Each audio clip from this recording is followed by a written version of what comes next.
And shalom, everyone. I want to welcome everyone to the Lost Sheep of Israel under the King James Bible University. I'm just getting setting up and stuff switched up. Stuff kind of went haywire. So guess they'll get that straight.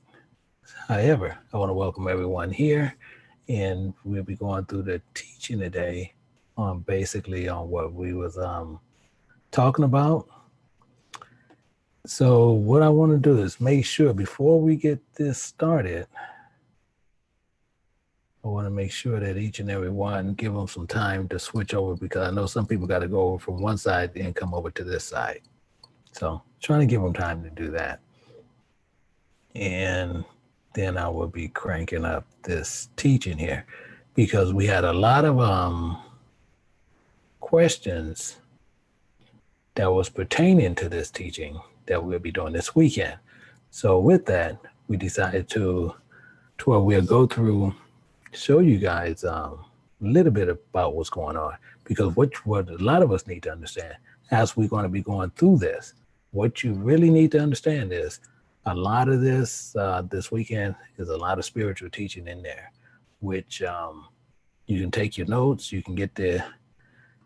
You might have to look at it maybe 2 or 3 times, because if you're not familiar with precepts or spiritual precepts, it'd be hard for you to understand it, because spiritual precepts, it's telling you the same thing, but a lot of things that we show you, we'll be showing you what he means based on what he's saying. And meaning in that is, you can see what he's saying, but you're looking at what it actually means. For example, as he was tell you a word, or he'll say something in there, and you'll see what the word is. And the same as we even with you use Yahweh Shai. We know it means salvation. We know that. So if you know what it means, you don't look at the name, you look at what it means. And then when you find out what it means, it gives you the understanding on what he's actually saying. So hopefully that kind of works that out. So this weekend, we will see quite a bit of that, because as I said before, a lot of people, even in our class, a lot of people want to know about Genesis and actually how Genesis work. And Genesis work, like I said, it's a mouthful. But the biggest thing is everybody want to know what was going on with, Adam and different things. And my thing is always, how deep do you want to go? So we're going to dive into that. And then even on this one, we're going to be going through that just so everybody can get the understanding there. And before I actually get cranked up, I do see Elder Jenkins is in. But if you guys can also reach out to him, many people who's in here know who he is. And also he be in the classroom many times. But he just lost his aunt this past week. So just to let people know and to keep him in your prayers, because they'll be burying her to start of next week. So keep him in your prayers. And I know a lot of you guys know who he is. So hopefully you guys can reach out to him, give your condolences, and just keep that elder encouraged. So I appreciate that. But let's get cranked up here. We want to understand what's going on here, and we want to understand everything what's going on. So what I'm gonna do, we're gonna crank this up, and we're gonna get this going right now. Right now. Let me move my mug out of the way. And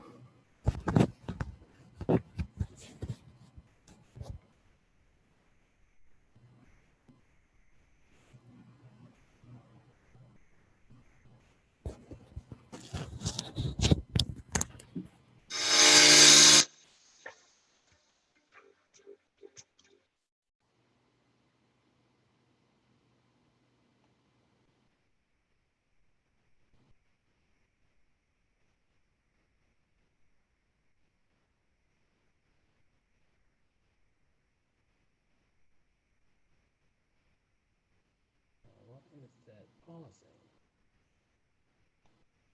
Give it a second. I don't know what's happening here.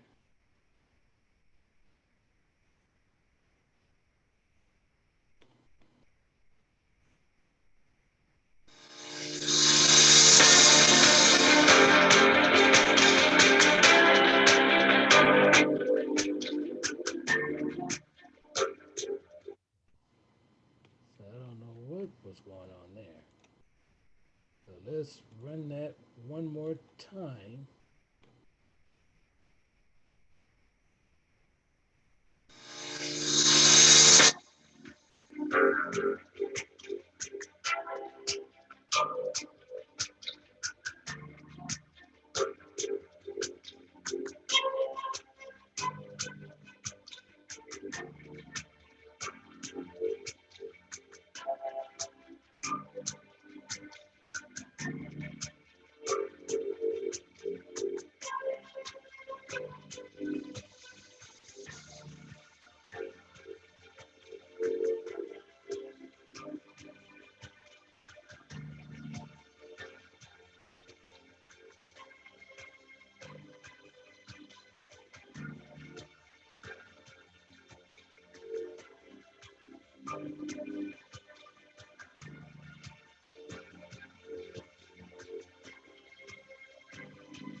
Okay, we're looking at the precursor of the matrix oracles. We need to look at this and understand the precursor of what the matrix and the oracles and what we're going to be going into. Why? Because many of us don't remember or even know who Adam actually is.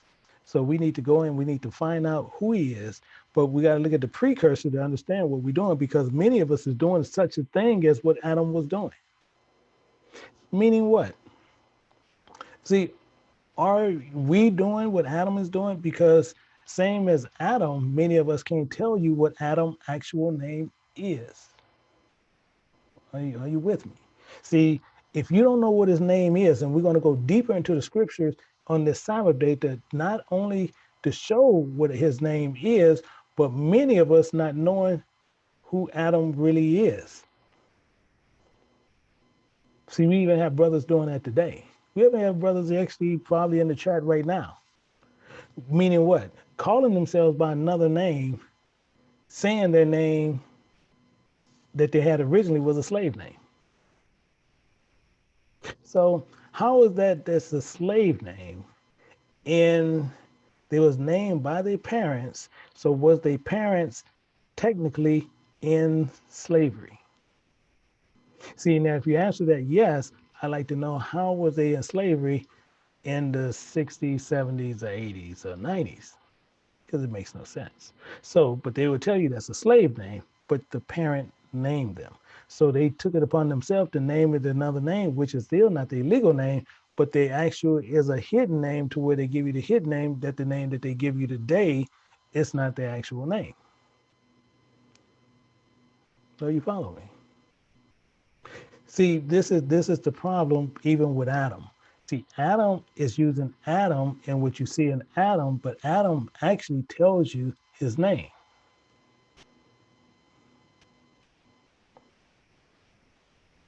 We have to understand what is going on.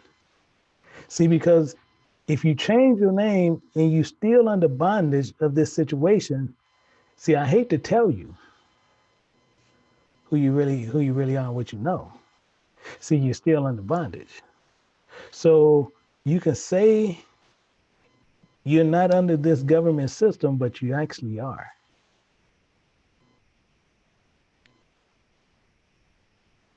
So you try to prove to yourself and you're just lying to yourself.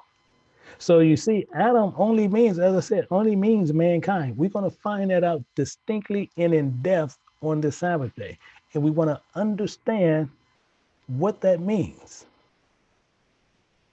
Because this man had a name. And we have many people sitting there saying, well, and you take pop shot guess. We this is not a guessing channel. We don't need to be guessing at anything. Precepts will show you everything you need to know. So there's no reason to be over here guessing.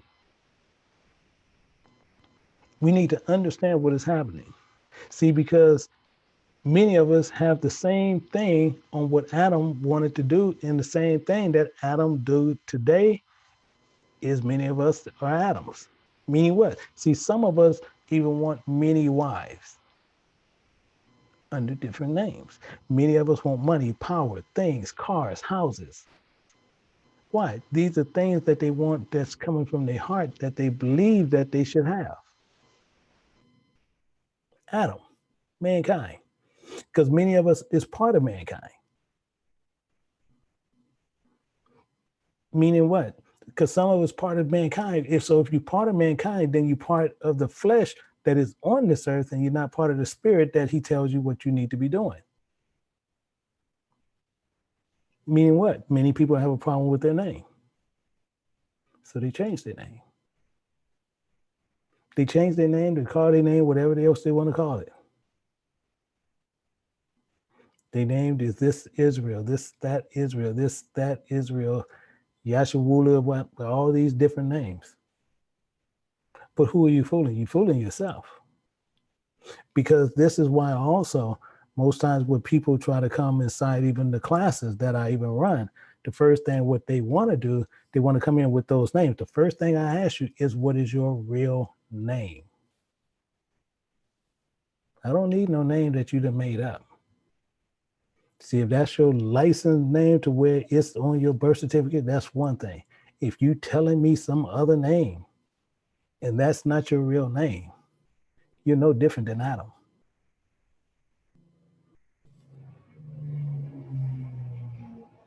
So we need to understand what this is talking about. We need to understand how we continually go after this, because many of them has these names and we don't know who they are. And to tell you this, as we get deeper into it, same thing. Many people know this story on what I'm gonna tell. It's a gentleman we met. We met him in California, and he told me his name was Adam. He told me his name was Adam. But then in the state where he's from, we looking for Adam, and his name is not Adam.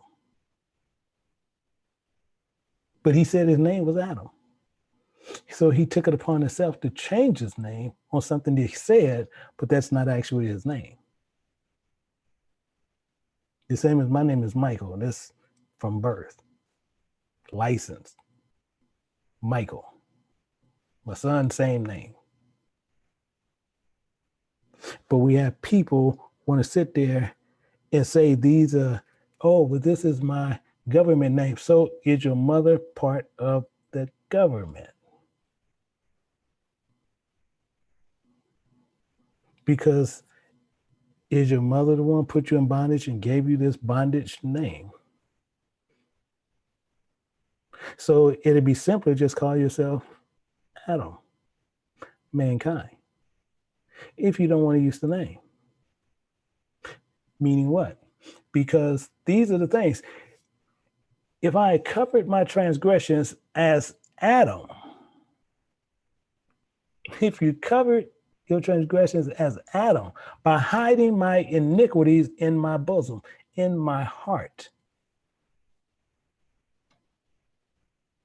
This is what Adam, just telling you right here. This is what Adam did.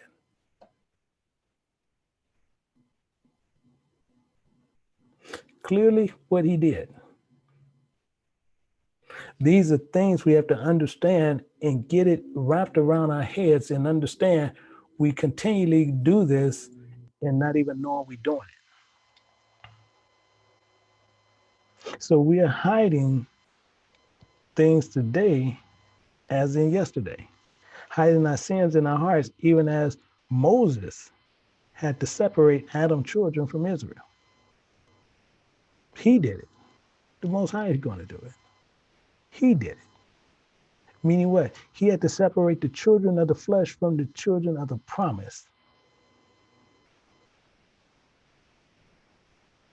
Why? Because it's what's hidden in you. See, many people gonna sit there, well, no, I don't do it. I say this for this reason, I do this for that reason. You can say for whatever reason you're doing it for. The fact don't change. That is not your name. Remember this.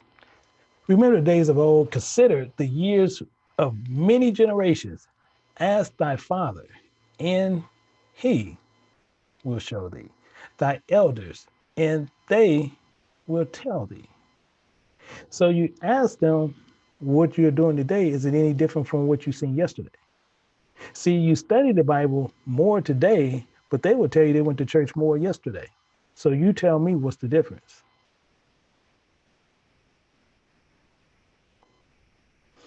Can you explain? Because we study more today, but they're going to tell you they went to church more yesterday. You tell me what's different. So he's going to divide this flesh from the ones of the promise, the true Israel.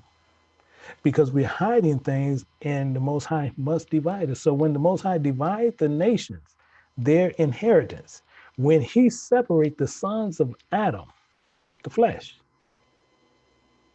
those are not the children of God. He set the bounds of the people according to the number of the children of Israel. So, and he's going to set those bounds there. And he's going to divide those lots. He's going to divide this up.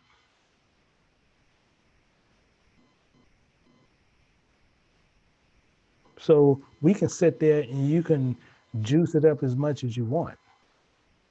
You can tell people as much as you want. But the same thing as Adam is going to be exposed with his name is the same as many of us who using these hidden names is going to be exposed the same. Because we got to remember, for Yahweh's portion is his people. Jacob is the lot of his inheritance. So he's the lot of his inheritance, but some is just of the flesh and some is of the spirit. But the portion is his people and the people that worship him in spirit, not in the flesh. Because why? Because most people is caught up in the name.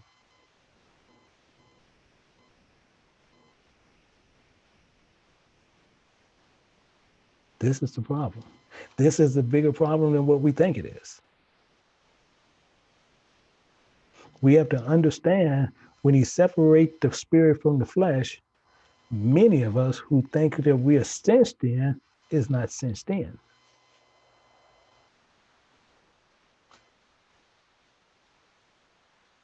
We love to sit there and be different. And they want to tell you these odd names. And you go in there and nobody knows who really is. See, people will get nicknames where they be raised up and have names and everything else, but then they'll tell you what their name is because you know it's their nickname. It's the same as my uncle. Nickname is Uncle Fat. That's what we call him, Uncle Fat. But we know that's not his name, and somebody see you call him that, you know they'll say, dang, it's kind of slick. Was he fat? No, he ain't never been fat, but we call him Uncle Fat. But he never tried to hide his name. That's just a name that we gave him as a loving term of endearment. That's what we all call him.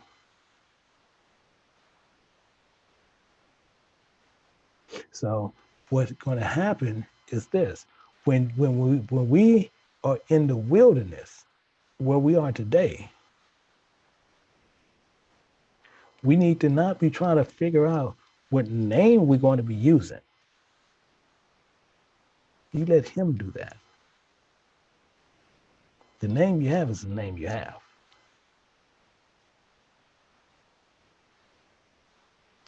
This is the thing that we need to make sure we take care of.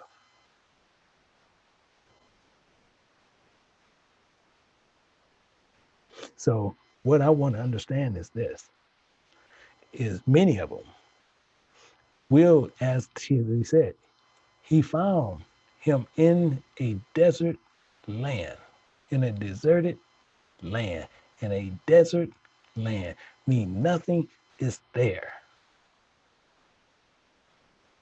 And it's in the waste, howling wilderness. Are you going to follow him?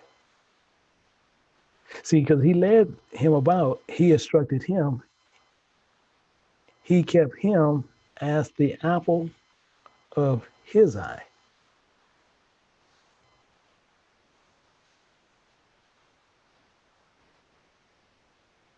So how do we know? How do we know? See, because we have to understand a couple of things. And we got to understand that he gave us a body unto Adam without a soul.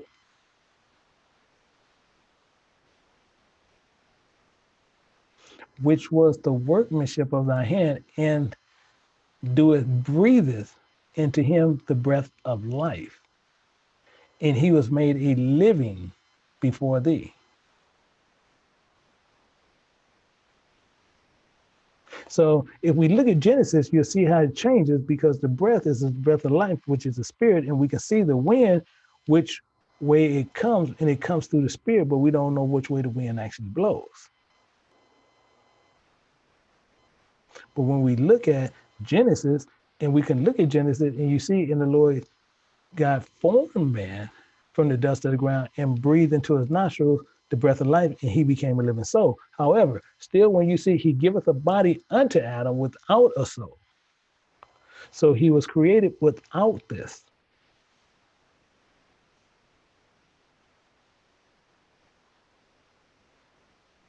And breathed into him the breath of life. So I got a question. These are questions that you need to answer. So what do you really think the breath of life is?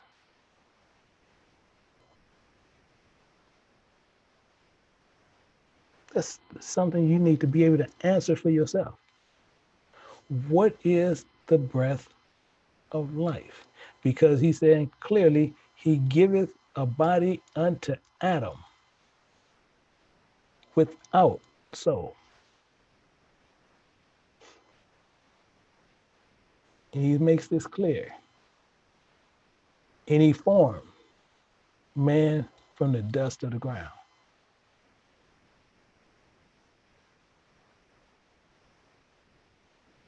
and breathed into his nostrils the breath of life. And man became a living soul.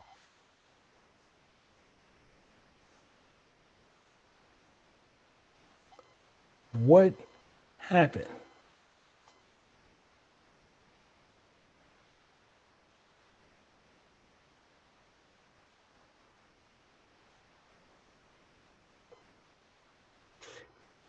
We have to understand a couple of things, which this is why we've been doing this, because it's going to be complex for many people.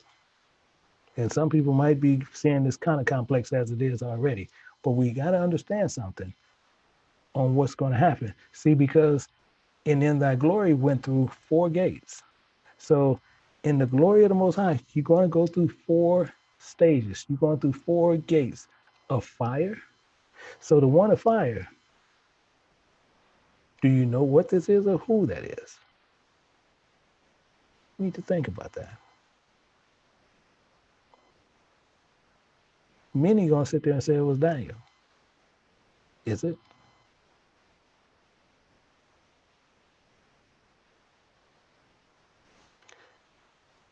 And of quake, earthquake. Many going to sit there and say, well, when Yahushua died, there was an earthquake. He died. Okay, is that what he's saying he's going through? See, these are questions that need to be answered. And if you cannot answer them, then people want to sit there and go about dotting questions and strife and not give you the actual answers to the questions that's being asked.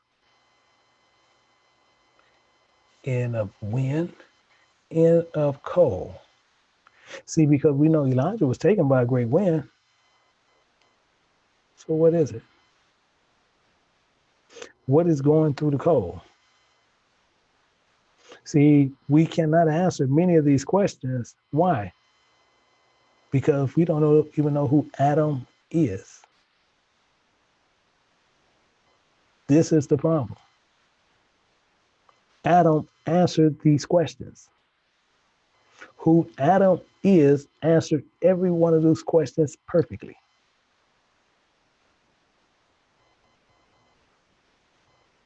Spirit is spirit, flesh is flesh. Many people ask the question, and I got a lot of emails with people guessing on who he is and what he is. And if you want to answer your question, that go your question right there, and it's given by Idris. And it's a clear answer.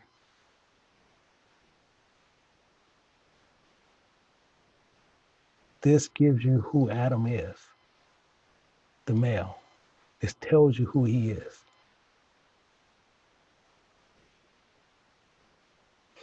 We need to understand what is happening here, because many of us always, we want to go deeper, but we want to go deeper. We need to understand what this is, because when we sit there and we play these guessing games and we can't sit there and we can't pinpoint it by precepts, you're wasting your own time.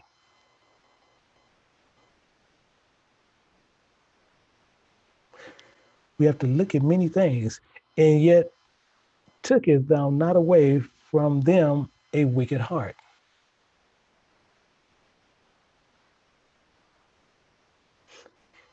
Tooketh thou not away from them. So you see how it goes to Adam. And you see how Adam, he says them. Have you noticed that? See, because when we look here, it's telling you what he's going through. But when you get here, he's still telling you. So even here, when he said, and the Lord God formed man from the dust of the ground, he's saying mankind, because clearly here it's them. It's plural.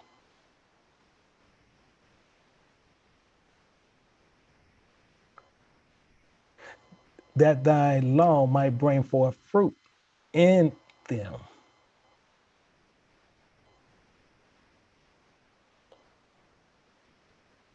Bring forth fruit in them. So if we have the wicked heart, and he said he took it down not away from them a wicked heart.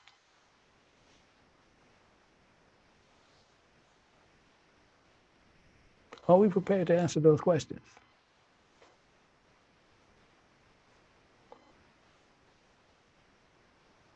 See, this is why we're going to have so many complications. But in the teaching this Sabbath, we're going to do a lot of explaining to make sure it's really clear. But we have some people who's not going to understand precepts. They're going to try to find the other way, and they're going to run to concordance. They're going to run through Blue Letter Bible and all these other little heresy places. And all your answers are right there in the Bible. The Bible tells you nowhere, seek ye out of the Strong's Concordance and read that. Not no one of those concordance should fail, and none should want something else.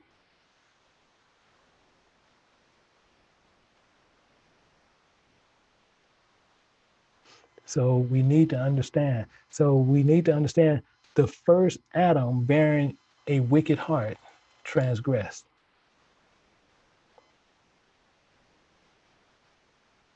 This first Adam had a wicked heart and sin. Was it through the rest of his lifetime?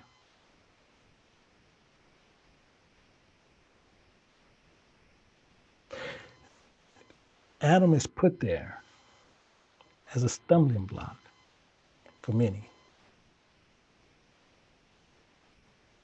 Why is this? Because many people cannot find Adam.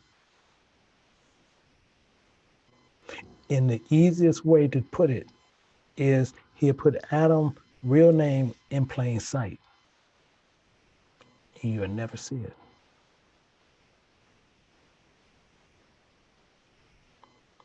See, it was to overcome, to be. So if you cannot see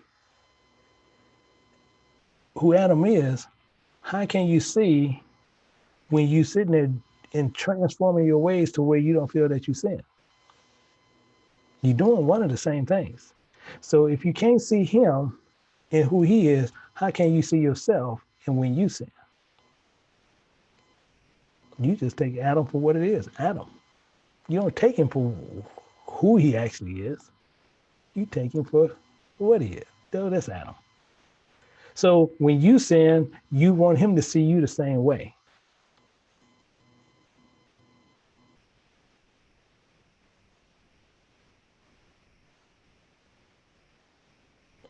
So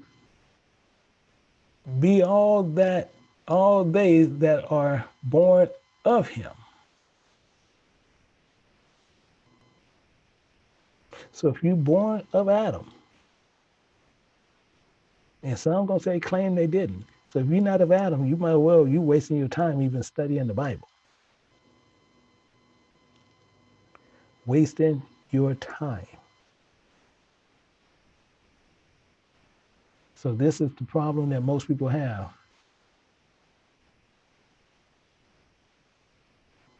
So so what are you going to do from this? Because this is serious. You know, I had so many emails on this teaching, it's unreal.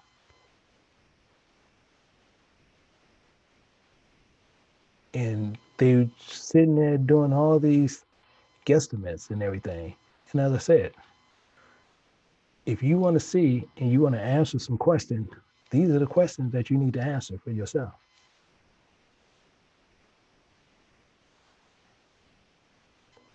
You can scour the web, scour it, scour Google, scour wherever you want to go, scour YouTube. Do it. I guarantee you this, you'll never get his name because it's not there. It's not buried in some commentary book. It's not buried in some concordance. It's not buried anywhere but in the Bible. You can't find it in one of these outside, whatever they want to call um, a version of a Bible. They can call it whatever they want to call it. However, they can't find it because they done changed so many words around to where now it's completely lost in their books anyway.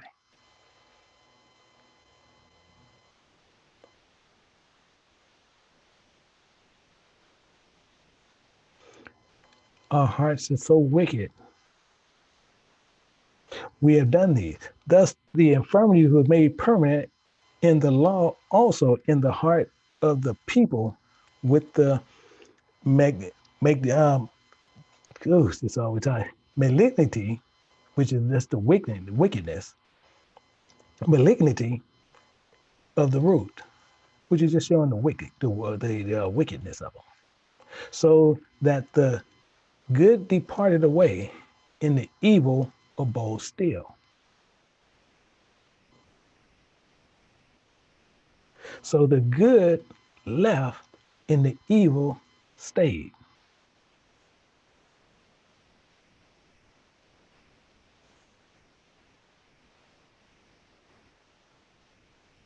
The infirmities was made permanent.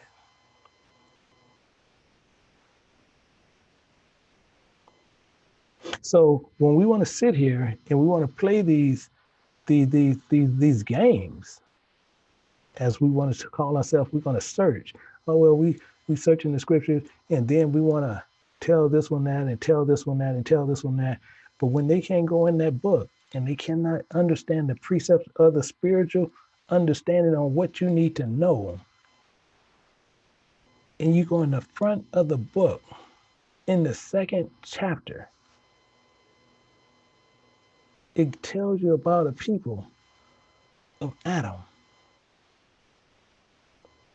And you mean to tell me he gives you the first one, Eve. And you mean to tell me We done read this book from front to back, and we cannot find out who our forefather name is.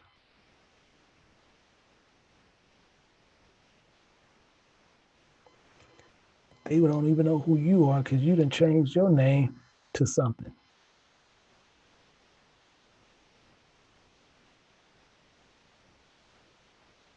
Nobody know what it is. See, nicknames is one thing. Saying this is your name, call me this or call me that,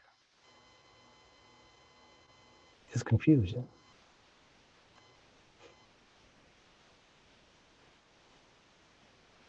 And all it takes is that one little bitty seed to be planted in you, and it's sown in you. And once it's in you, it grows. Either that seed going to become a tree of evil, or that tree going to become a tree of good.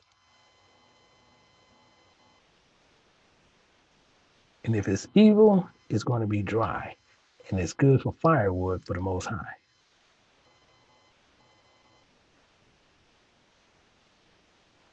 Meaning what? For the grain of evil seed have been sown in the heart of Adam from the beginning. From the beginning.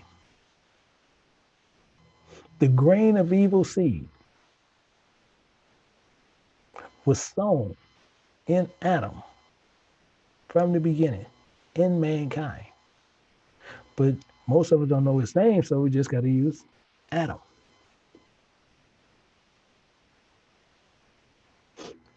How much ungodliness have it brought up until this time? It's talking about today.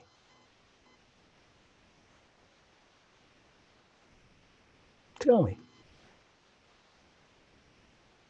how much ungodliness has it brought up until this day? And how much shall it yet bring forth until the time of the thrashing comes?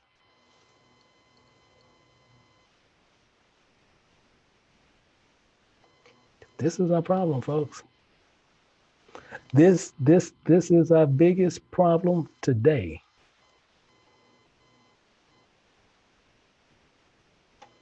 Because our problem is this: if a grain of evil seed is sown in our hearts, which one are we going to let grow? Because you're going to water one and you're going to starve the other.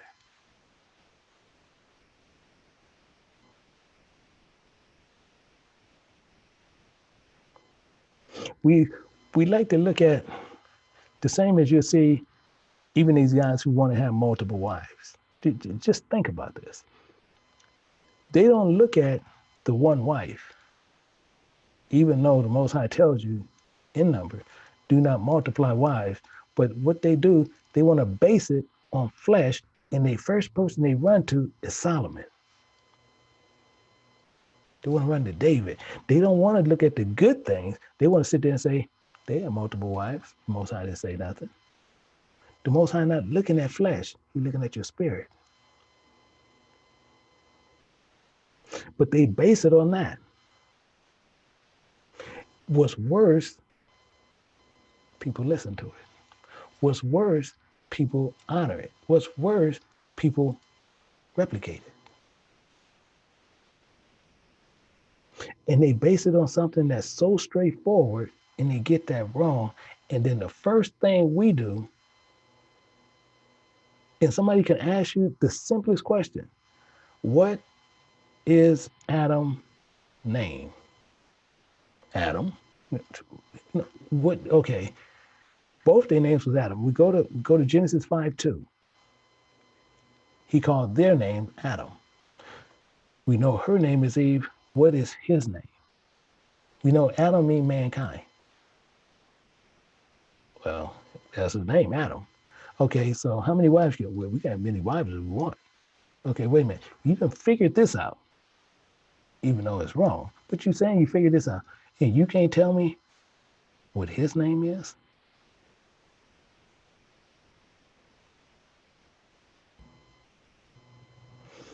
His name, everything rides on it. Meaning what? Your very salvation depends on knowing that man's name.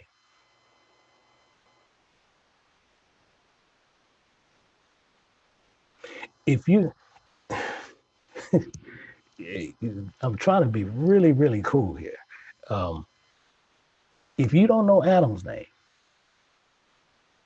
how do you know who you even worship? See, because if you don't know his name, most people can't even find Yahweh. You can't find God. Why? Because you're in confusion. Because you can't even find this man. He's flesh, and you cannot find him. Have we thought about that? He's playing hide and go seek, and you cannot find him. He didn't hid from us for more than 5,000 years, and we cannot find this man. And he's right in front of you.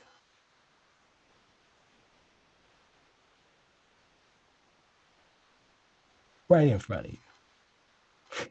Why? Because the evil is sown in our heart, and we don't want to see that. And now we think we better than him, and we're worse than him. We have to do better, Israel. Israel, we have to understand and do better than what we're doing.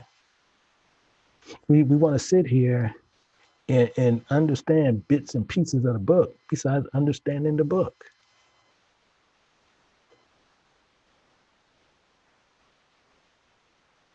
We have to understand what's going on. Ponder now by thyself. Think about this. How great fruit of wickedness the grain of evil seed have brought forth. Are you? See, most of us don't like what's going on because most people is put in a bad position because they said, well, I should know what Adam's name is. But guess what? Don't sit there in which we'll get many comments. And I guarantee they will be deleted if they doing guesstimates. If they can't put a verse behind showing this is this man, from this point out, we're not letting no comment roll by. Just saying, no, I don't see it. I can care less. If you're not running precepts over here, your comment will be deleted. They say, well, that's kind of arrogant. No, it's not.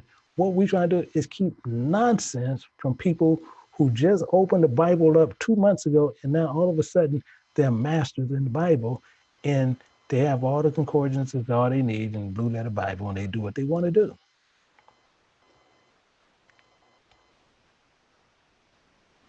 Ponder on this.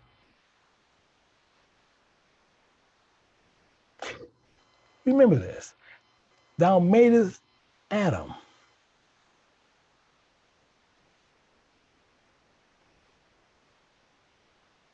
He made Adam. Talking about one or both. And giveth him Eve, his wife, for a helper and stay.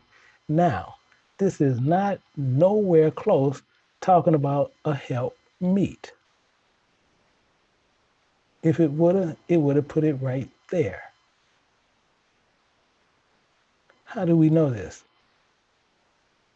See that colon right there? This is how we got to understand what brothers out there and sisters want to sit there and mix up.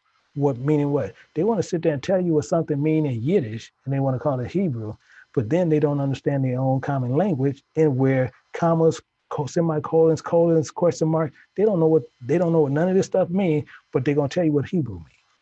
Have you ever thought about that? See, because that colon right there is going to give you more clarification. It says, of them came mankind.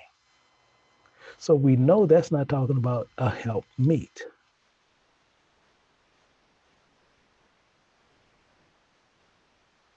But he goes on more. Thou hast said, it is not good for man should be alone. Semicolon. Do anybody know what that means? Many of them do, many of them don't. But it changes. Let us make unto him an aid like unto himself.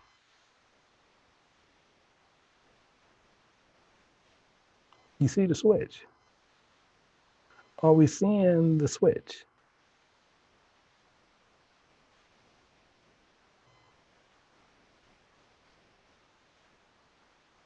See, we have to understand what is happening all the time.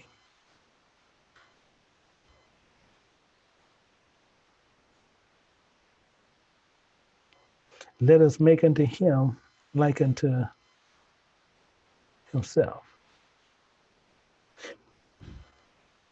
Some of them have he made high days and hallowed them.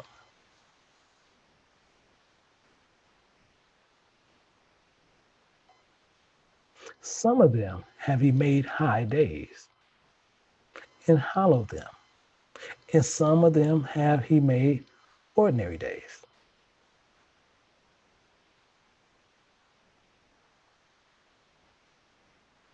Do we understand what that's saying? Do we understand and believe what is going on here?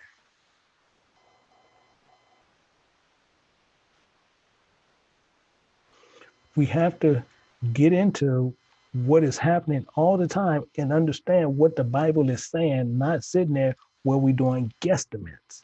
This is the problem we have. This is why we're in the position we are in today. Meaning what? Meaning what? All men are from the ground, and Adam was created from the earth.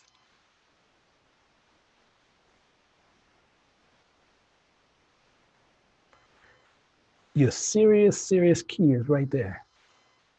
All men are from the ground, and Adam was created from earth.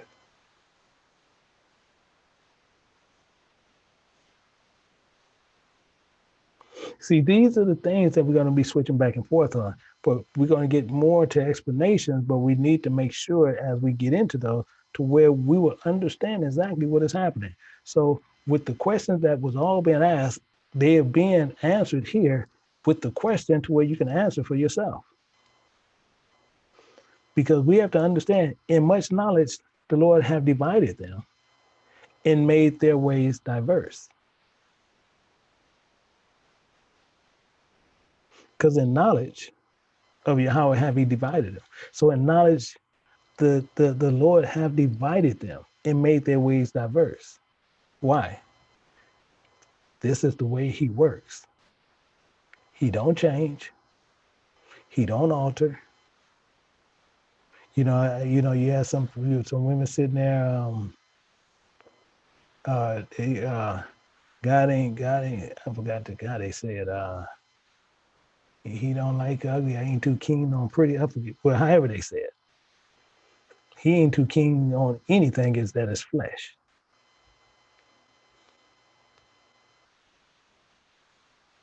Anything flesh, he ain't keen on it. He keen on all spirit, not flesh. This is one of the reasons. Some of them have he blessed and exalted, and some of them have he sanctified. He separated them and set near himself. Is it you? Or are you Adam?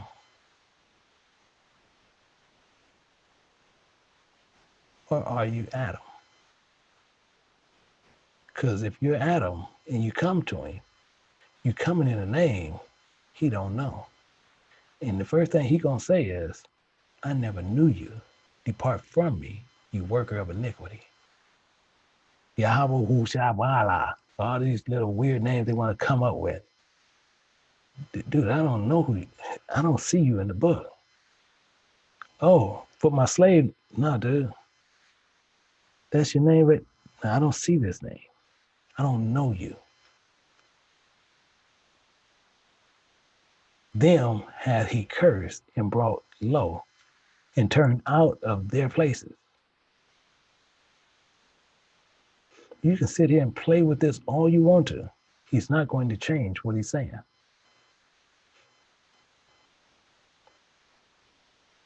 Adam.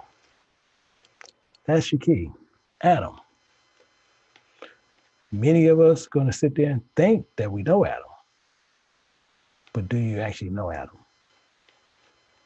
So what I'm going to do, I got about 15 minutes that I can take a few questions. And we can go over this for a second. And after that, I will be going out from that point. But this weekend, answer those questions for yourself. Flooded with emails, people asking the question, guesstimating like crazy. So I said, well, I'll tell you what, I'm going to put some questions out there. Answer them. If you answer them correctly, then you'll get his name. Because I can't wait, I got to see. Answer those questions, you have it. It's that straightforward, that simple.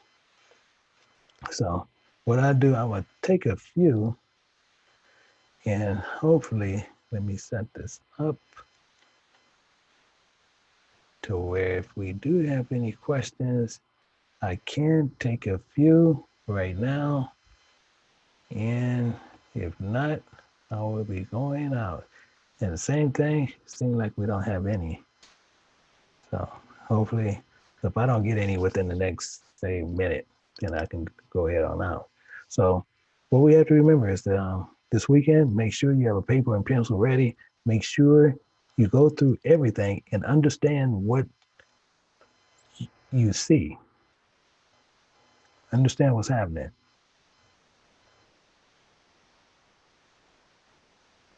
And Jeremiah, no, this chat will not, would you consider keeping the chat open all the time? I know it's annoying though. No, we will not keep it open at all. And I'm not sure what Jeremiah this is, because we do have a Jeremiah that we want to make sure is not tied to someone that we actually removed from the class. Because there was one that we will not have. And I don't know if that's you or not. So if that is you, no, but we will not keep the chat open. And it's for other reasons why we're not going to keep it open. Because it's not here to be social, to be a social club, far as we can sit here and talk back and forth while you're teaching, and then people teaching in the comment section, and it's just too distracting. Don't do it the Most High. Change the names in the Bible, same thing. Change the names in the Bible, so what did he change your name to? So he changes people's names, not you. So if he changed your name, then I'd like to know he changed your name. So we're not sitting there saying he don't change names, because we clearly see in the Bible he did. What people are doing, they changing their names, not the Most High doing it. And a man is the head, and Christ is the head of man, and that's all that means. So that question there not making too much sense, because that's what the head is. And as long as he follows Christ, he's the head of the woman. That's pretty much straightforward. And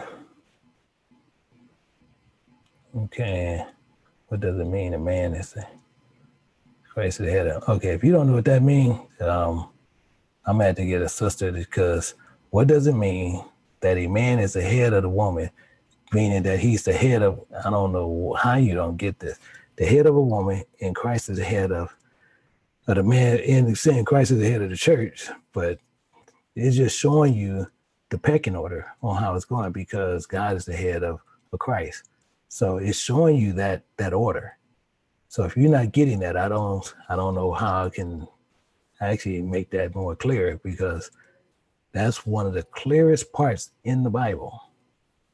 So I don't know if you're doing that to be facetious, or just saying that just be saying it. So I'm not really sure, because it's very clear there. And is this the same wind that came when the flood? Okay, the wind is the spirit, and the flood is doctrine. And that's Sister Johnson I'm answering. So we have to remember what both of them are. The wind is spirits. 90% of the time you see it in the Bible. When you see a wind, it's talking about a spirit. Can be a mighty wind, can be a wind. But a flood is doctrines. That's what the flood is. So when you look at it, make sure you tear that down. When you tear it down, make sure you're looking at it, what it's saying. Because we can see where a flood came in, but then you can also see where Satan also had a flood. You can even see that in Revelations. So just remember that, because it's saying this is the same wind that came. So understand what that wind is, spirit, switch that wind to spirit, and switch that flood to doctrine. And it should help you point you. It should point you better to what you want to do. And it says, which is one of the gates. I'm not sure. I don't understand your question. Which is one of the gates? I'm not sure I understand your question. You might have to reformulate that. And can women wear makeup? Boy, we just went through that not too long ago. That'll be on the teaching. But I do have a monitor in here. Can actually educate you on that one. I thought Adam was mankind. Yeah, actually, I don't know how many times I said it. Adam was mankind. I don't know how many times I said it. That's the point. Adam is mankind. So we know he's mankind. Adam, mankind. And then we see Eve is named. So what is the male name is what the point is. And this is to Victor Thomas. So he's asking the question, so Adam was mankind. So yeah, you got that. That's what we've been saying. It's all the time. That's what it means. So what is Adam's name of the male? Because we had a female name. So what is the male name? That's the question. So you thought, and you sitting there saying, Adam, I thought Adam was mankind. Yeah, you're right. But what is the male name? That's what we're asking. Yeah, see, Savior of the Bible. Yeah, let me just.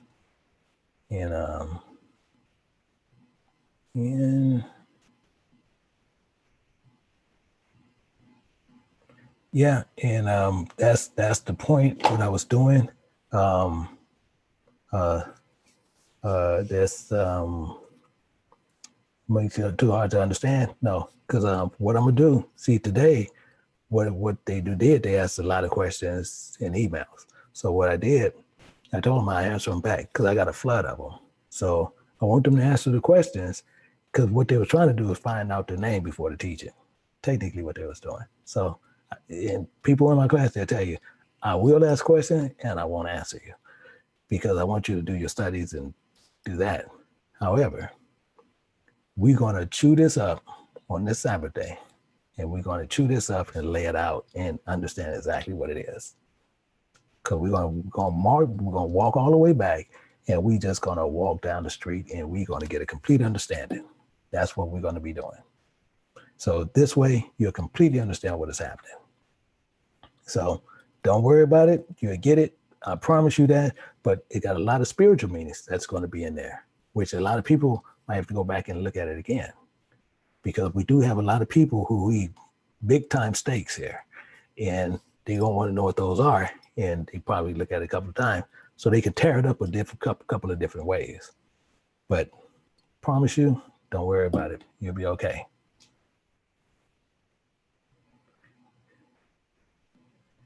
Could you please give me a precept for where to learn Adam? See, these are questions that I was getting. Stuff like this.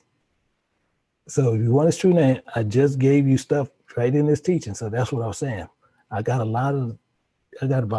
probably about 15 emails similar to this.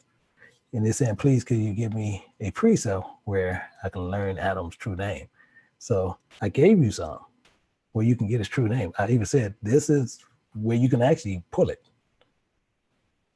And so that's why I put that out there, because some people, they doing that. I don't mind you doing it, but I'm gonna ask you the question and people will tell you. People will literally tell, who's in my class, they will tell you. I will not, I'm gonna make you do it, but I gave you the precepts to where you can find it, and then you can find it. If not, then we'll see this weekend. And then that's my brother Vincent, and it'll be out on Friday. Through everything. Oh, well, I can take this. If everybody can stop for a second, what's going to happen on Friday? You'll see where you can actually pick it up. You can get the Bible hard copy or digital. Now, the promise still goes and the promise is still made. Is what's going to happen with the Bible. Now, if you did the I come in the volume of the book, then all I need you to do, please do this for me. Everyone who wants the digital one, let me know. Just send me your receipt or just send me your email. If you don't have a receipt, don't worry. Send me your email and we can pull you up on our side. And then we see you that you have the email. Then what we'll do, we'll give you a coupon where you'll get 50% off the book, as promised. So we're not looking at, you're gonna get 50% off. You buy the book or both. It don't matter. You're gonna get 50% off both. It don't matter. Now, what we also gonna do, if you get in the book, to make sure the book come at 50%, most of those people, you have to send it to me. Or send it to Precept Mastery Publication. And you're gonna send it there. And once you send it there, then two things gonna happen. You'll get the hard copy book, but then also I will be signing the book. So if you get it here and you coming through me, or if anybody want a signed book, you can send it to me and then you'll get a signed book. But if you part of the law come in the volume of the book, you send it, you email you're gonna email me your receipt that you did the law come in the volume book of the book, or you're gonna give me your email. We get that, then you can get that 50% off to where you can have the book. You can do it that way. So it's no problem with that. So that's going to be honored regardless. So you'll be taken care of there. And then actually look for it, because what you're going to see, let me see, I'm trying to see. You're going to see, it's going to be a thing up in the corners where you'll see it'll be a link on the pages. Actually, not on that side. It's going to be on this side. It's going to be over on this side where you're going to start seeing it. And then it's going to be a link. It's going to be a little link over there to where you can click on, and it'll take you directly to where you can actually purchase the book. That's what's going to be going on. But I was pointing on it, but it's on this. You're going to see it on this side. And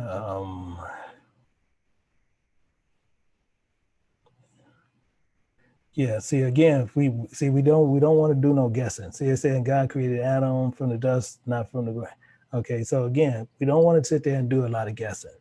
See, this is why I say we need to hold up from. And Elder Pittman telling you exactly, I'm gonna make you search for it. So people, we have to put in our work. Yeah, we're the children. Remember that. And that's Sister Johnson. And it says in Genesis 5:2, it states, Adam is mankind. The question is, what is Adam's? Yes, eldest. Sister Forham nailed it to the cross. Exactly the point. Exactly. All you got to do is see what Sister Forham actually posted. Then she's telling you point blank. She literally telling you. And I read it. It says, it's in Genesis 5:2. It states, Adam is mankind. The question is, what was Adam's name? Clear.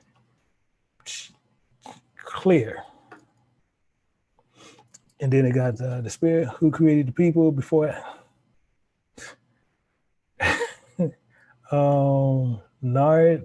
Ken Nard, who created the people before Adam.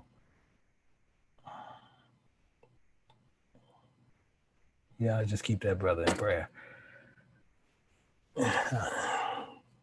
I don't even know what to say on this, brother, but just keep that brother in prayer, because I don't know what to say there. This is, think you ever got in. Okay. And then this question was asked of me.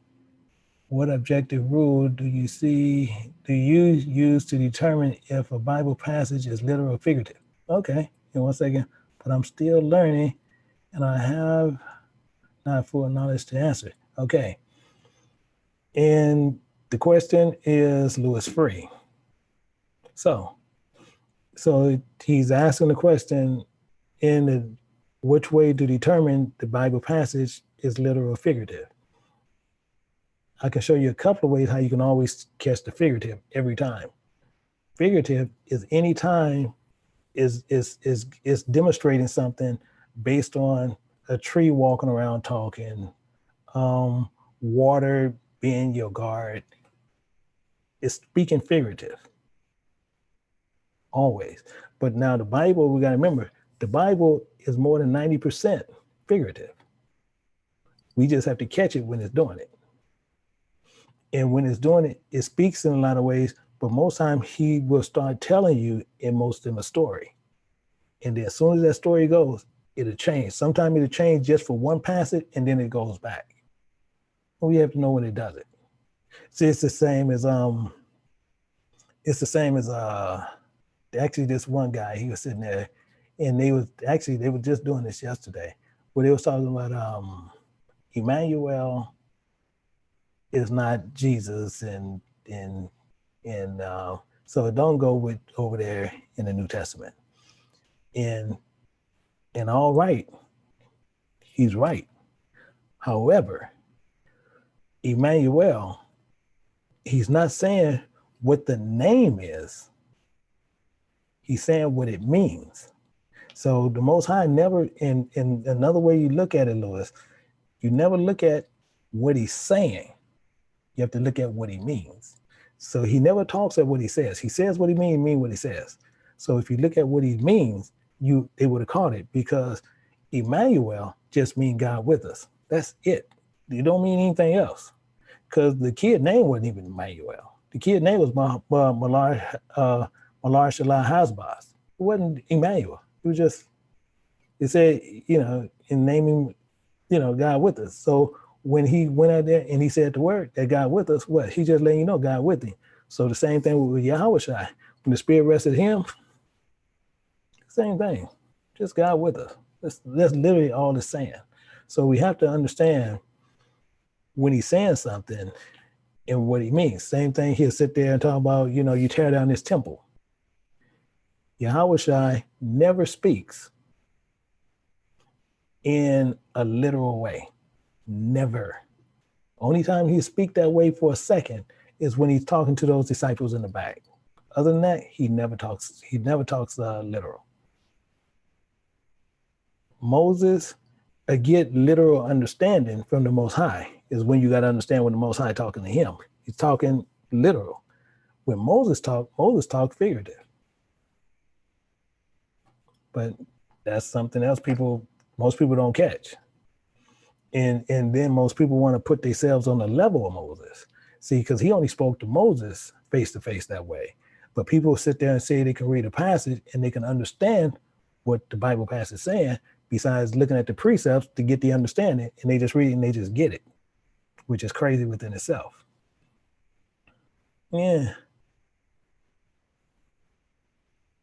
Let's see.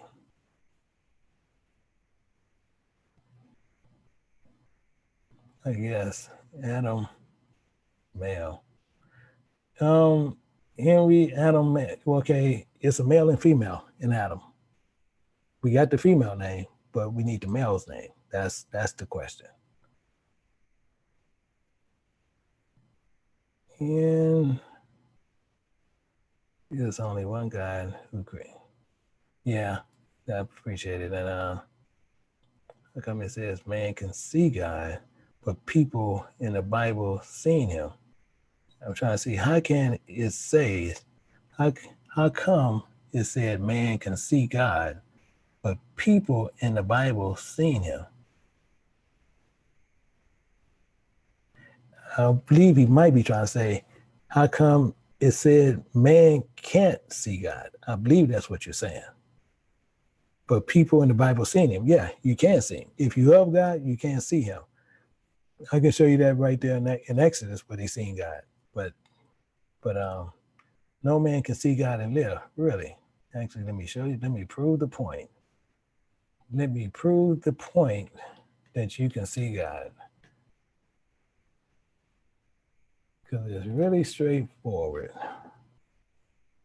Actually, let me do this to show you that you can see God. It's really straightforward. And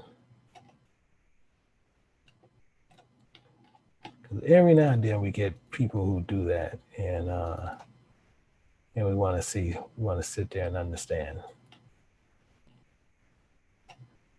In Exodus,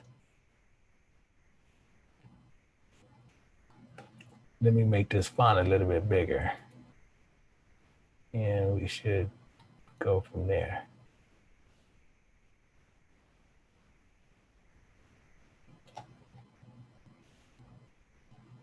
Okay. Let me put my screen up and show you that you can see God, because you saying you can't. Oh, 1 second. That I want to be directly to it. I want it to be directly there.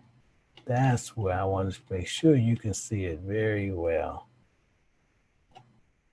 1 second. Okay.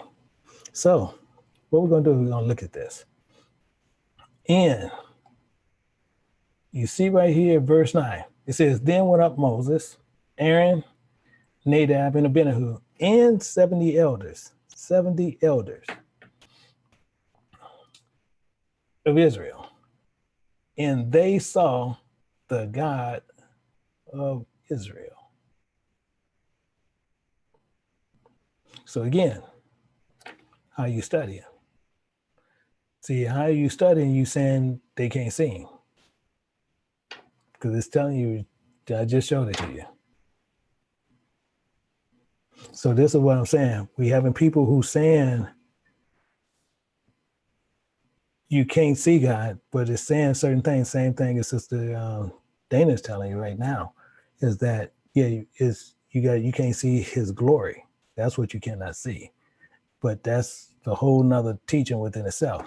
But this is the thing: when you saying you can't see God, can no man see God and live? That's clear as day. So that's the part of the problem. Doesn't always mean with their names. Yes, I learned this from South Africa.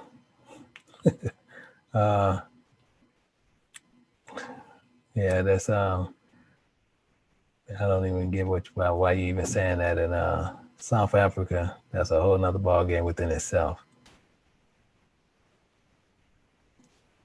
Okay. Yeah, so it's the same thing. Yes, people putting in there.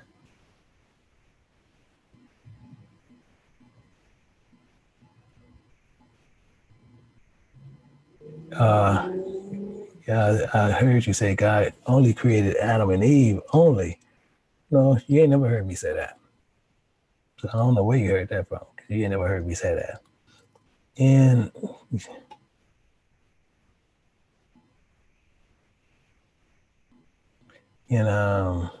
so okay, and let's say surrounding him, referring to the question. They're referring to the question. Or are they asking about seeing His facial features? Okay, you can see God. That's okay. So see, now we want to get into semantics where you're talking about His facial features. You can see God. There's certain things you cannot see. You cannot see His glory. And I believe they put that in there. to where they was actually telling you. So now you need to know what his glory is. If you know what his glory is, you'll see that's why he said that. And actually, I will pull that to show you that, because that ain't what Moses wanted to see. And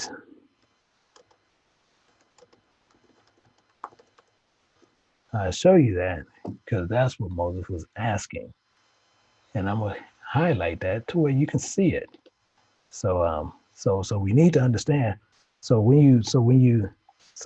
if you running over the Bible real quick, it'll make you see things that you actually don't see. But let me get there. Let me sit there and pull this again to where you can see what Moses asked. So we looking here.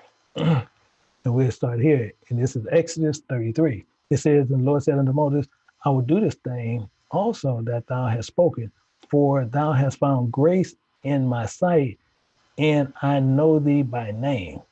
Now, Moses asked a question. What do he ask? He said, I beseech thee, show me thy glory. He's not asking to see his face. He never asked that. He said he wanted to see his glory. That's what one of my people just put in there. That's what he was asking. So we got to watch how we run through questions sometimes, and we run to where we think we already saying what he's saying, and that's not what he said. In this way, you can hold on to what's going on, besides not sitting there saying, "Oh, he said he wants to see this," because he never said show him. He said show me that face. He never asked for that. He said he spoke to Moses face to face. So we have to understand what he's talking about all the time and what he is saying all the time. Not sitting there talking about, oh, well, he said this or he said that. So, yeah. Should we observe the feast of weeks? If so, he. So, same thing, Feast of Weeks. One thing we got to still understand. Do you know how to observe anything according to the feast of what he's talking about? And this is one thing actually we'll be teaching on, is how to observe Passover and everything else, because again, it's done incorrectly. And they're not showing you anything according to scripture. What they're doing, they're showing you a scripture and then they proceed to tell you everything else. They're not doing it according to precept. They'll show you this, and then they show you different pieces in there, showing you, okay, see, you do this, you do that, you do this. So the same thing they'll do with Passover. And we know the Bible tells you, Yahushua was the Passover lamb. We can all agree with that. We can show that. We can pull scripture showing you that he was the lamb. Now, if some requirements goes on with that, cannot a bone be broken at all on this lamb. So, meaning what? And then the lamb had to stay with you for 2 weeks, for 14 days. So it has some requirements there. And the lamb had to be of a year old. These are requirements of a lamb. So if those are the requirements, and you going and you buying a lamb, and they killing it there, and then they slice it up, you have a problem. If the lamb is more than a year old, you have a problem. If you sitting there and you eating it over days, you defiled everything, because you're only supposed to eat it that time. And once it's done, that's a wrap. Everything else has to be burned up. These are some of the problems, but they teach you differently. Some people will sit there, y'all go to a Passover dinner, and then you do takeouts. All doing it wrong. Yeah. And again, so the same thing. You see, again, you saying, and Yahushua said, if you seen me, you seen the Father, but we have to still know what he was saying. So just saying that, we have to know what he was saying, not just sitting there using that scripture. If we don't know what he was saying, then it's a waste of time even using that scripture. Yeah. It's possible to debate. Ooh, dang, it's possible to debate the law, but I feel otherwise. I believe Most High gave us law Okay, Sir Smoke, let's deal with this real quick. So I'm gonna ask you a question. So they saying they can observe the law. So again, wherever you sit and wherever you learn from, I'm gonna show you a problem where you're gonna run into. So I'm gonna show you this, and we want to see what's happening here.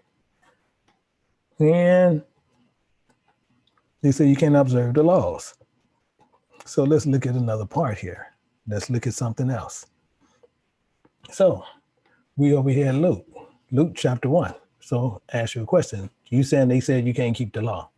So let's look at this. It says, there were the days of Herod the king of Judea, a certain priest named Zacharias of the course of Abib, and his wife was the daughter of Aaron, and her name was Elizabeth. They were both righteous before God. So we know they were both righteous before God, right in the Bible, walking in, did that say some or none?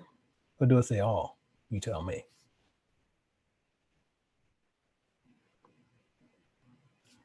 These are problems. It's showing you right there. They were walking in all the commandments and ordinances of Yahweh blameless. So same thing like you just said. You said it's impossible. Okay. You said it's impossible. The Bible says otherwise. So again, this is where we don't like people to sit there to just dot questions, and we know the answers are already here.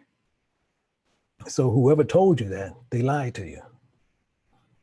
And I guarantee you, even though they lied to you, you probably will still go sit up under them.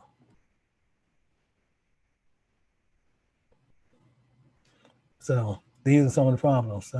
In church, what we have in the church, I used to attend telling if we can't look up on him, else we go blind. I don't understand what she's saying. The church I used to attend, telling if you can't look up on him. I'm not sure what you're trying to say.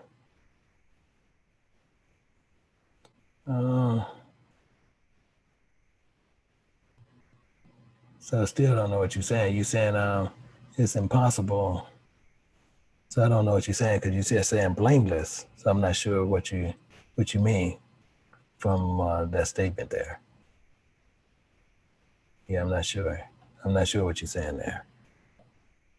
Because it's saying the church I attend telling if, yeah, I'm not sure what you're saying. But sometimes, yeah, but I'm still not understanding blameless. So I'm not seeing what you're saying.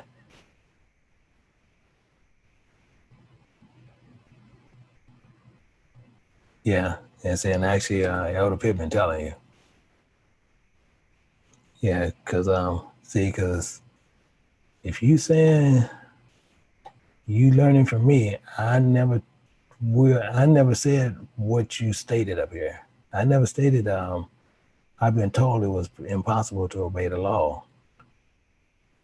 But I felt otherwise. I believe Most High gave us a law. So that's something I don't teach. I know I don't teach that because it won't have precepts, won't support it.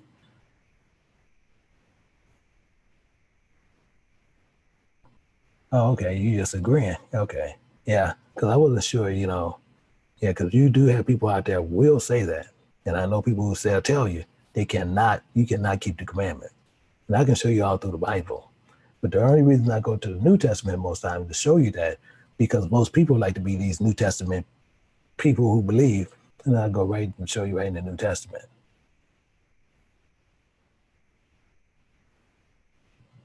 Yeah.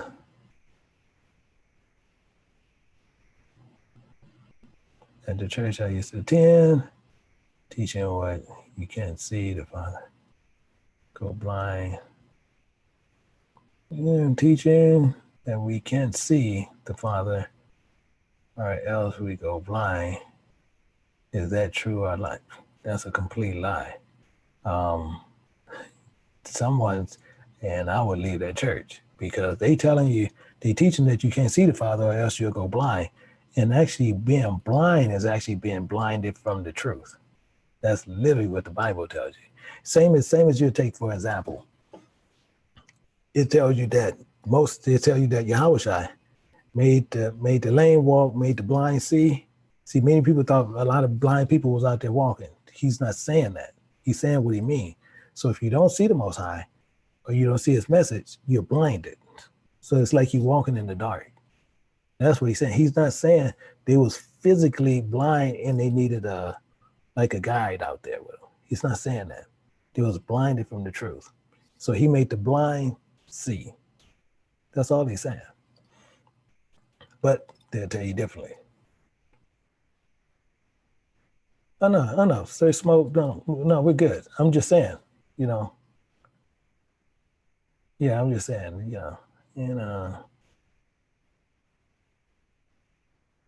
Elder Johnson, I'm a dumb sheep. Well, it makes two of us. Because I'm a sheep too. I know not the precept. Well, I know the precept, but still a sheep. Sheep, some of the dumbest animals walking the face of the earth. So we're good. So all we need to do, follow him. So don't worry about it. You ain't the only one. I'm right along with you. And but I do deserve to know his truth. Yeah, you are 100% right. I would try to answer these questions about who. Okay, fair enough. I appreciate it. So answer those before Saturday if you can. Answer them before Saturday.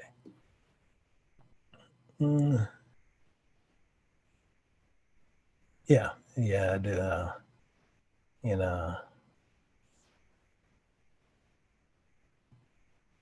Yeah. So Sister Carla, yeah, everything good. 2 minutes, I am out. And so I'm gonna take 2 more questions and then I'm gonna go out. But Sunday, can we celebrate our day of birth? I was told we couldn't. I'll tell you what, when you go in there, you tell me how they were celebrating. I know one thing, John the Baptist's head got brought to a platter on a birthday. You tell me that about next Sunday.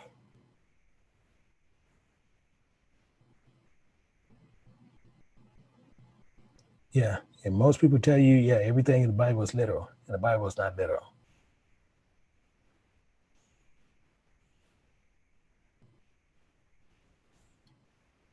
So yeah, so we have a lot of people trying to understand different things in here. And yeah, and as they said, yeah, the truth requires a lot of reading and studying, which it does. And the more you understand, and it seems like I tell people, it's better to understand a verse than to read a whole book and don't understand none of it. It's way easier to understand a verse. So a lot of us, we like to go through. A lot of us love to run to people where the crowds are, and they sit there and they tell you all this stuff, what you need to learn, what you need to do. You need to do this. You need to go study that. You need to go study. No, you need to study that one book.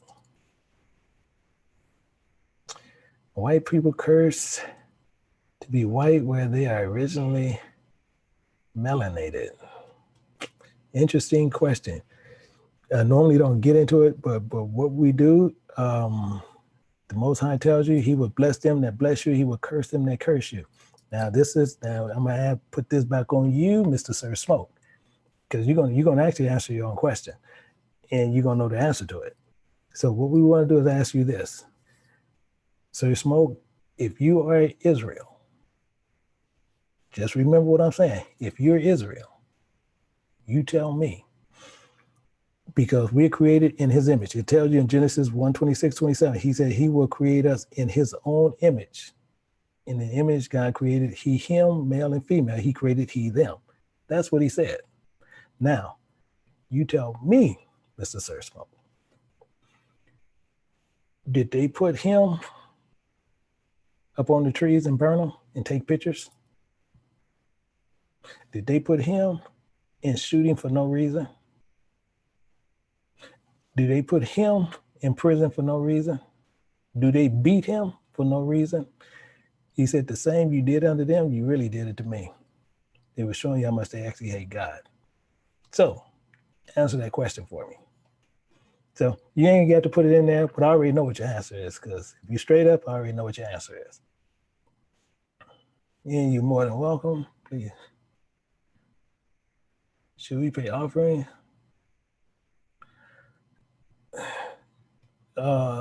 Sterling? No. See, you're gonna make me go into a whole nother thing, because that's actually a pet peeve of mine. Tell you what we're gonna do, Sterling, because I gotta do this. We're gonna go to because you saying, should we offerings as money in a church? Why do we pay money to get blessings to our Heavenly Father? So we want to look at something real quick.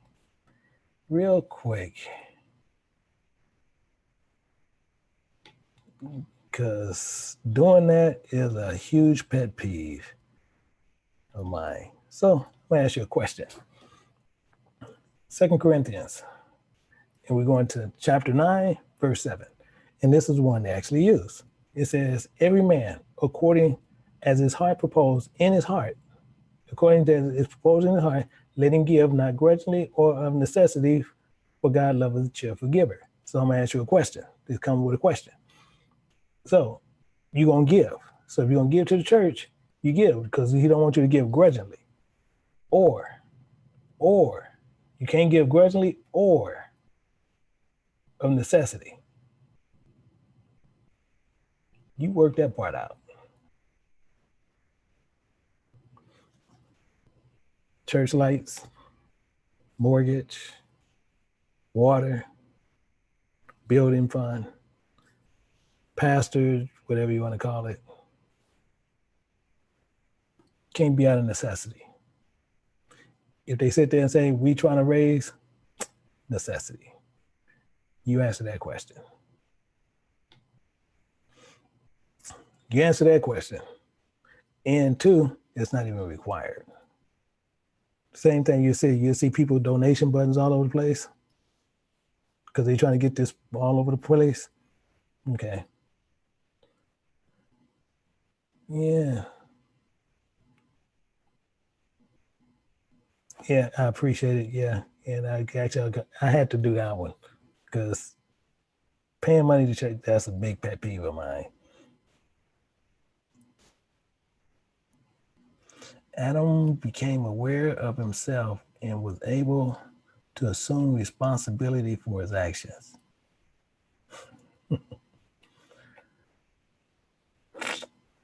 Like the way you put it, but that is not true. Like the way you put it, but it's just not true. You saying Adam became aware of himself and was able to assume responsibility for his action. One, you don't have a precept showing that, but two, that's not true. But I like the way you put it. Put it a good way, but it's not true.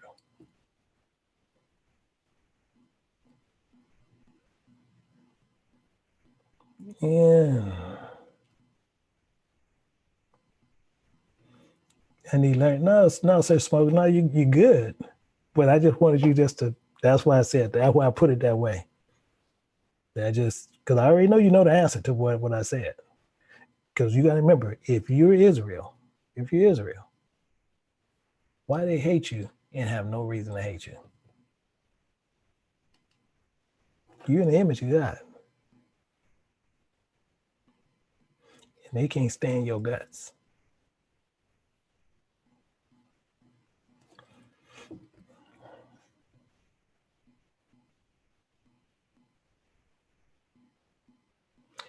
What is the meaning of honor their father and mother? That mean you need to obey them. So you need to honor them. You obey them. That's all they're saying. You honor their father and mother. Same thing you train, you get from that to teach you how to honor the Father in his spirit. I'm telling you one of the same thing. So you got the Father and you have Christ the Spirit. So if you can honor them, he shows you how to honor him. Technically all it is in a nutshell. So, and if you can't honor them, how you gonna honor him because the spirit's not even with you to even do it with your father? Because your mom gonna tell you, hey, listen to your daddy. Tells you that all the time. Actually, show you this too. We're gonna go over here, show you one where even Jacob did the same thing.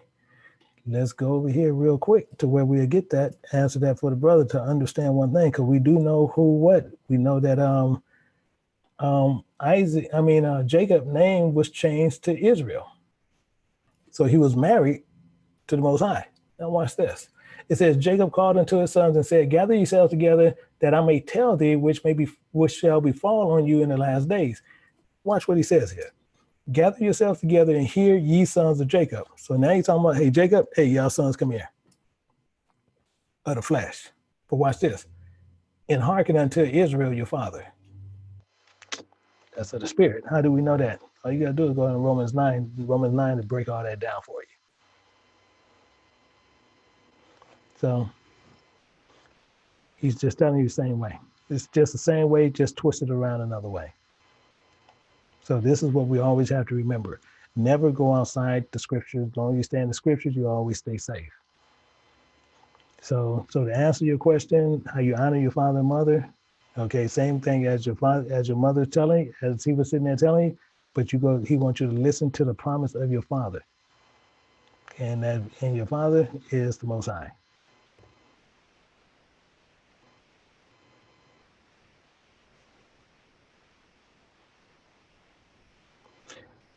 Is stealing? Yeah. More robbing, because they're doing it in front of you. So stealing, you kind of being real cool about it. But it's more robbing, because they're doing it right in front of you. Because then when they don't get enough, they roll those pans back out there.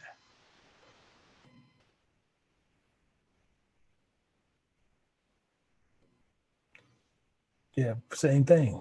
Your parents not in the truth, same thing. You still don't sit there and disrespect them. But the main thing is you don't turn from the Most High and do something that's against the Most High, because then you're showing you love them more than you love the Most High. And if you love them more than the Most High, then you're not worthy of the Most High. That's what he says.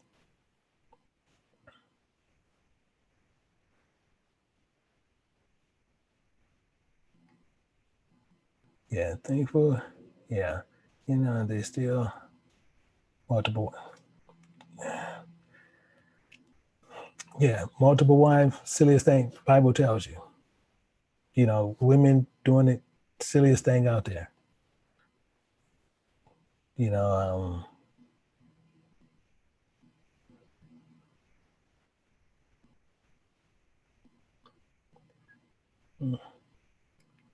thank you. Okay. It's the Most High. Say, what is required of me to join your school? Because we had a lot of heresy going on in there, so we actually locking it down a lot more before we open it back. So we locking that down a lot more because we had a lot of heresy running through there.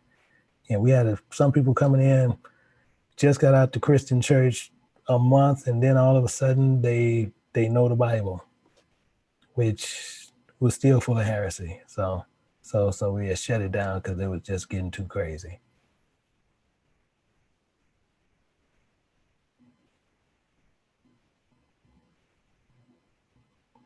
Yeah. Is taking your father to court for DNA dishonor him? Well, it's still, if you taking him to court for a DNA test, I don't get the point to why you would do that. See, because if he's not willing to claim you, then that's between that's something that he has to deal with. So even for the closure. So I don't know the reason why you would do it, but taking him to court is saying don't sue him, but you just trying to get a DNA. That's one thing. And personally, I don't see nothing wrong with it. That's my personal opinion. Because you're just trying to find out, and mainly you don't want to put it a financial burden on him if that's something you're just trying to find out. So even let him know that you will take care of it. You just want to know, is he the father? Not to sit there to try to go back on, payments and stuff. You just want to know who he is. And that's about it. But I wouldn't sit there and try to chase him behind money. That's the main thing, because you don't worry about what he did, because if he give it, he's only giving it because you sued him. So it's not coming from the heart.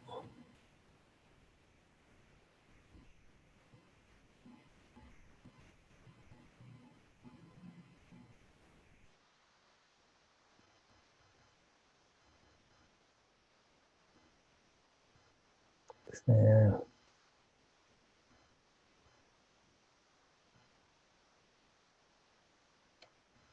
Okay. Yeah. So with that, time for me. I've been out here too long, but let me get ready to get out of here. And I'm gonna finish this one with this Israel. No, he's not.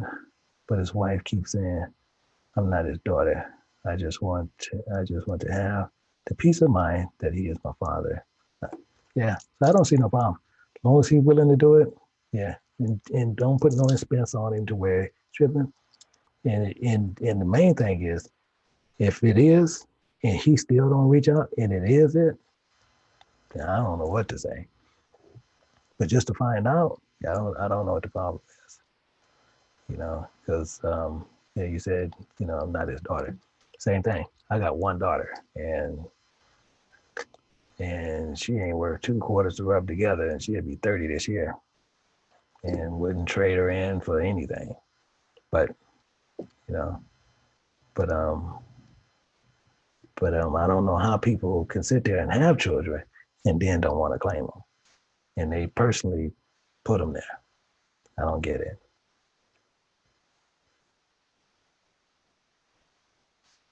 And can you break down worship the Most High in spirit? I know the truth is the Word of God. Okay, so but in the spirit, you got to worship Him in spirit.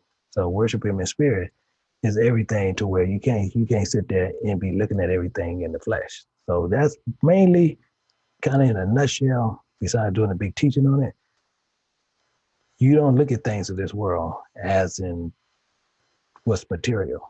You look at things that's to come.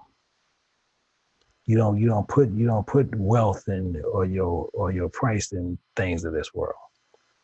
So, but I will do a teaching on that. I don't have a problem doing a teaching, but mainly people will put physical things into that, because you got to worship Him in spirit. Things in spirit is to do the will of the Most High. To do the will of the Most High is what He commands of you. Whatever His desire is, same thing. I do this time and time again. The best thing to do is look at that little short film, Coming to America, when Eddie Murphy takes that woman in the back. He say, bark like a dog. She hurt, all that. And then he is saying, I know what I like, but you tell me what you like, whatever you like. She never changes. Whatever he like, she like. That's your desire. Your desire should be to the Most High. Whatever His desire is, that's what you want to do. That's how that runs. So just make sure of that. And I appreciate it. 35, yeah. Hopefully, man. Hopefully he knows, yeah. Yeah, I don't get it, because just like I say, I got a daughter. She'll be 30. You can't put two quarters together with her with me, but that's my daughter. And I got two sons, but my daughter, you know, she get away with murder. Yeah, but I kind of don't. It don't even too much. It don't even bother me. So, but she get away with murder with me.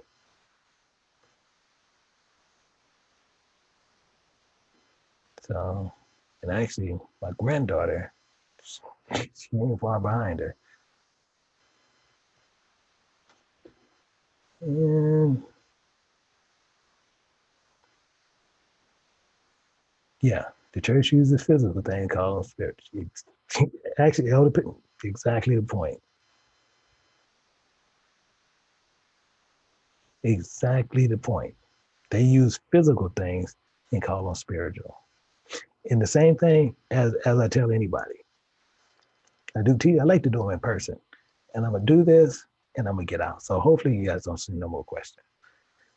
But I want everybody in here. We got 124. Everybody do this. Everybody in my class already know this. But I'm gonna ask you a question. And I want you to do this. Please do this for me. I want everybody to pull out $1, $5, $10, $20, $50, 100. Just pull it out. I'm gonna give it a minute. I'm gonna look at some of the stuff, but I'm gonna please pull it out. I want you to have it in your hand. Actually, I'm gonna do it with you. I'm gonna do it with you. So we all be together on this. So we all be together. And all I got is a 20. All I got is a 20. So I got a $20 bill. Everybody got this together. Now, everybody have it in their hand. Now, what I want you to do, I want you to look at this $20 bill. $20 bill. 20. Now, if you're going to give this to a church, it's $20, and you're giving it to God, I want you to think about this. He said in Malachi, you can't give him nothing polluted, torn, or lame. Polluted, torn, or lame. So let me ask you a question. I want you to look at the note that you have, and I'm going to ask you some questions. Can you look at this money? And what the question is, can you tell me before you got whatever, the 1 to 10 to 5 to 20, whatever you have in your hand, can you tell me, was that used in a drug deal? Can you? Can you tell me, was that used in a drug deal? You can't. Can you tell me, was this used in prostitution where they exchange money? And some people can put no or yes, whatever you want to do, but can you tell me, was this used in there? Was this used in a drug deal?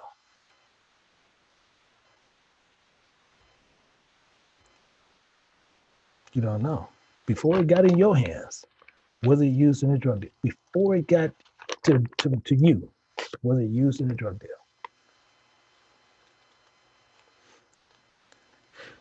And I see Sterling, same thing, Sterling. So same thing, Sterling.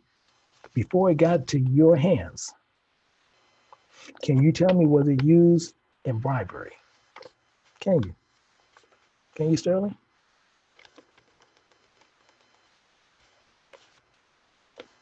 I'm pretty sure. Exactly. I don't know. Same thing. No. Yeah. Good. Yeah. We don't know. So was this used? Yeah, I got a lot of them saying no. They can't nobody because nobody knows. Was it used to have someone assassinated? Can you? Before it got to you, can you tell me?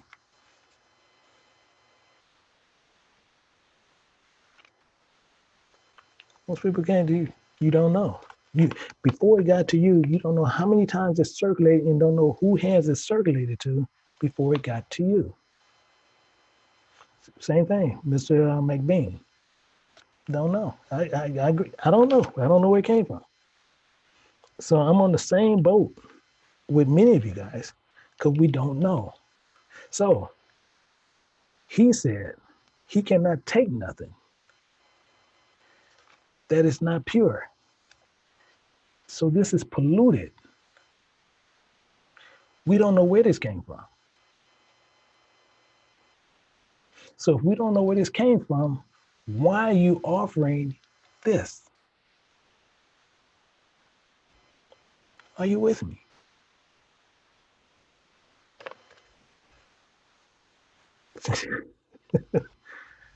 You gonna make me hurt myself, Jermaine. Those same people pray over the pork and make it.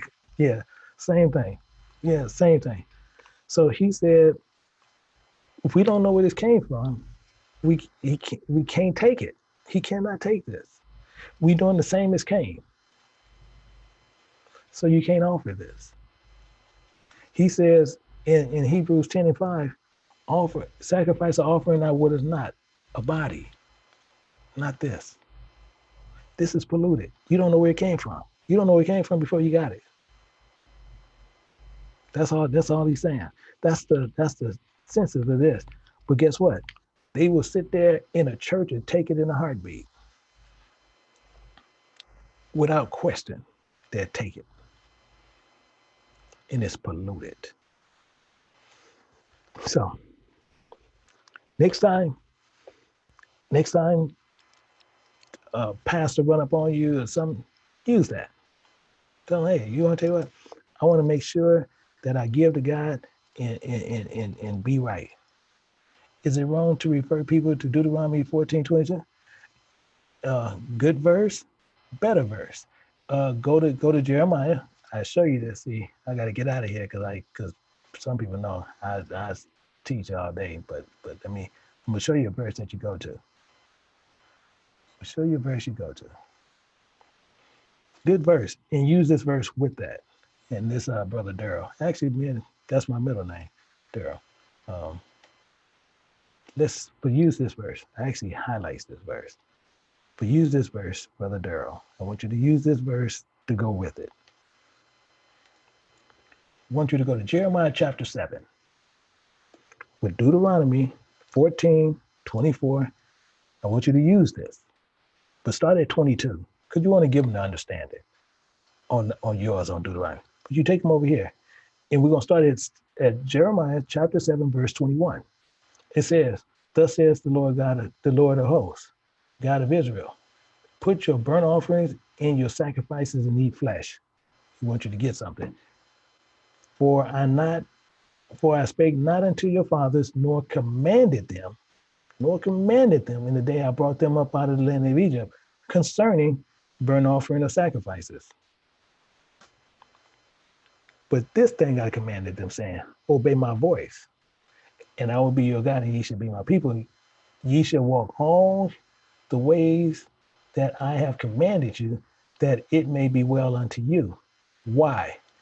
Because your offering, it tells you clearly right here in Leviticus chapter 1, verse 3. If your offering be of a burnt sacrifice, which he's telling you, of the herd, let it be an offering of the male without blemish. He shall offer it at his own voluntarily will. I don't know what to say. I don't know what to say. So this is the problem. They show you stuff. Don't let them. The law is how the entire book is structured. That's why actually the book that we have coming, that's why that book is it's the first 5 books of Moses. It's the law, showing you all the affiliations, everything, showing you everything what it means to where you will never get lost. That's why. And some people is upset because I did it that way, but we're good. So, Brother Durrell, take them there and say, it's voluntary. Why are you trying to command me to do it? Because he never commanded it. And you just seen it in Jeremiah. Never commanded. Even in the law, it's voluntary. Tell him to explain that to you. But with that, you guys, it's been good. And he's saying repeat those 2 verses. Okay, those 2 verses, we need Jeremiah chapter 7. And you can start at verse 21, go down to verse 23. Jeremiah chapter 7, verse 21. Chapter 7, verse 21, go down to 23. And then you also go to Leviticus chapter 1, and you can go right to verse 3. Leviticus chapter 1, verse 3. And you'll see it right there. In Jeremiah, Jeremiah chapter 7, 21 through 23. Leviticus chapter 1, verse 3. Those are the two verses that I just ran. So, hey, no problem, Nick. So hopefully you guys got some understanding. Hopefully you guys will be joining with us this Sabbath day, because you're gonna get a lot of understanding with that. I see Elder T the teaching tomorrow. Oh yeah, and we have Elder T. He's letting you guys know, if you guys haven't had a chance, Elder T has a teaching tomorrow where the Mac in the churches, which probably going to be hitting, knowing him, going to be hitting on the head on a lot of that. So if you guys get a chance, and if you can't see, you'll see where it got it on there. It's NC, King James Bible University. You go over there, you'll see Elder T over there. If not, you can go to this homepage and you look over on the right side and you'll see NC, King James Bible University. You click over there, you'll get Elder T. You also see Elder Jenkins, which is of Georgia. You can click on his and get him right there also. So you can easily get to him. So just check it out. And it's in NC, King James Bible University with Elder T. If you can't get it from there, but you can put that even in the search. Just put in NC, King James Bible University, and it should take you right to it. If not, you go to the homepage for here, and you'll see it. It'll be on the right side, and you'll see it over there in the list of what they have it. I forgot what they call it, but it's right over there on the right side, and you'll see it right there. And you can see his church. You can see his thing, which is titled is the Mac in the Churches. Actually, let me see. And actually, I will show you guys where that is before I go out, so where you know exactly where this is to where you can get to it. So I can do that because these elders actually I can show that. Yeah, I didn't know I can do it that way. But let me show this. And this is the King James Bible University homepage. But if you look over here, you'll see he's right here. So if you go to this go back to this homepage, you'll see it right there. And all you do is click right on that, takes you right there to it. And this is it right here. And this is the teaching that he will be doing tomorrow, where you can click right there. And it is the Mac in the Churches. So you can go right there, you can get right to that teaching. So hopefully you guys can join us tomorrow on that one. So he will be bringing that forward. And actually, we will be bringing a lot of stuff forward, because we will be doing the other ones, which is for the house of prophets, of Yah's house of prophets, which we're going to have a series of teachers that's be coming forth. A lot of them you probably never heard, and a lot of them, few of them that you have heard. So with that, I'm gonna have to cut it, and hopefully you guys got some understanding. But until then, till tomorrow, and some until this Sabbath day. Until then, I'll bid each and every one a nice rest of the evening. And then until then, I bid everyone shalom. And